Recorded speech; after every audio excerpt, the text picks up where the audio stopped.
శాసనసభ budget సమావేశాల్ని BRS party అద్భుతంగా ఉపయోగించుకున్నది. మేము చాలా స్పష్టంగా కాంగ్రెస్ తప్పిదాలను ఎత్తి చూపాం, కాంగ్రెస్ వైఫల్యాలను ఎండగట్టాం. 6 గ్యారంటీల అమల్లో కాంగ్రెస్ ప్రభుత్వం దారుణంగా ఫెయిల్ అయిన తీరును ఈ సభ ద్వారా గట్టిగా నిలదీయగలిగాం.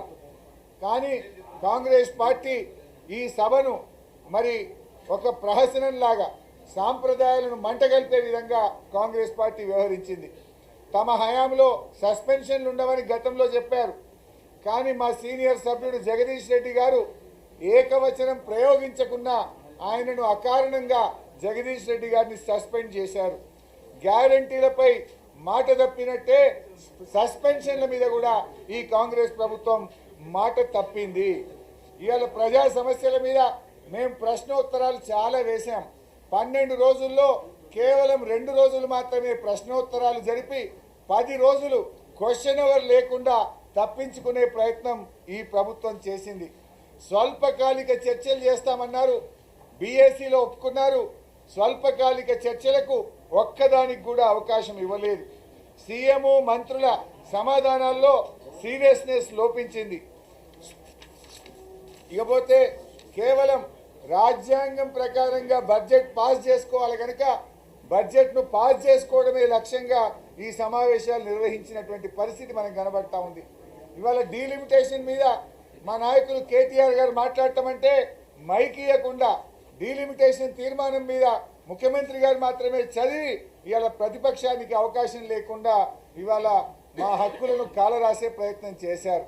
ముఖ్యమంత్రి గారు కేవలం హెడ్లైన్స్ కోసం హెడ్డింగ్ల కోసం మాట్లాడుతున్నట్టు తప్ప సభలో సీరియస్గా ఉండడం కానీ మేము అడిగిన ప్రశ్నలకు సమాధానం ఒక్కటి కూడా చెప్పలేకపోయారు.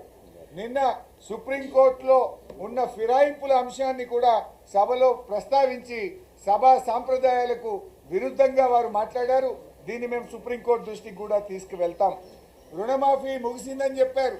మేము ఇందాకనే చెప్పాం సభలో, వానాకాలం రైతు బంధు 8,000 ఎగ్గొట్టారు, యాసంగి 4,000 ఎగ్గొట్టినారు, 12,000 కోట్లు రైతు భరోసా కింద ఇవ్వాల్సిన డబ్బులు ఎగ్గొట్టిండ్రు, ఇచ్చింది 20,000. అంటే మీ రుణమాఫీ పథకంలో రైతులకు ఇచ్చింది కేవలం 8,000 కోట్లే.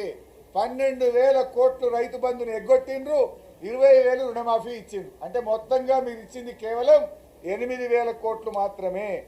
ఇకపోతే బీజేపీ నగ్నంగా కాంగ్రెస్ బీజేపీల మైత్రి ఈ సభ ద్వారా బట్టబయలైపోయింది.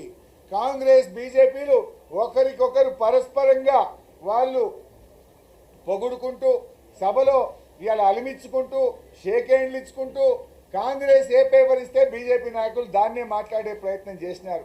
కాంగ్రెస్ బీజేపీల బంధం ఈ అసెంబ్లీ సమావేశాల్లో మరోసారి స్పష్టంగా బయటపడ్డది. మాకు దక్కిన సమయాన్ని పూర్తిగా మా సభ్యులందరూ కూడా ప్రజల పక్షాన మరి అనేక అంశాలు లేవనెత్తారు. అదేవిధంగా కోమటిరెడ్డి వెంకటరెడ్డి గారు ఆర్ఎండ్బి శాఖకు సంబంధించి తప్పుడు సమాచారం ఇస్తే మా నాయకులు ప్రశాంత్ రెడ్డి గారు దాన్ని గట్టిగా ఎత్తి చూపారు. మేము ఆయన తప్పులను స్పీకర్ గారికి సభా హక్కుల ఉల్లంఘన కింద ప్రివిలేజ్ మోషన్ కూడా కోమటిరెడ్డి వెంకటరెడ్డి గారి మీద ఇచ్చాం.